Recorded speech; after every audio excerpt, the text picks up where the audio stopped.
നിർമ്മാണോദ്ഘാടനം കഴിഞ്ഞ് 1.5 വർഷം കഴിഞ്ഞിട്ടും മാറഞ്ചേരി പഞ്ചായത്ത് സ്റ്റേഡിയത്തിന്റെ നവീകരണം വൈകുന്നു.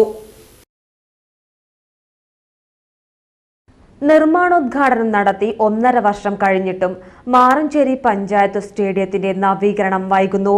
കായിക പ്രതിഭകളെ വാർത്തെടുക്കുന്നതിനും ഒട്ടേറെ പേർക്ക് കളിക്കുന്നതിനും വേണ്ടി പഞ്ചായത്ത് കായിക വകുപ്പിന് വിട്ടുകൊടുത്ത സ്റ്റേഡിയത്തിന്റെ നവീകരണമാണ് വൈകുന്നത്.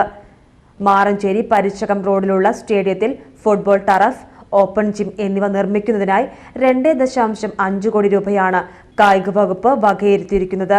വേഗത്തിൽ നിർമ്മാണം തുടങ്ങുമെന്ന് ഉദ്ഘാടന സമയത്ത് കായിക മന്ത്രിയും ഉദ്യോഗസ്ഥരും പ്രഖ്യാപിച്ചിരുന്നുവെങ്കിലും നിർമ്മാണ ജോലികൾ ആരംഭിച്ചിട്ടില്ല.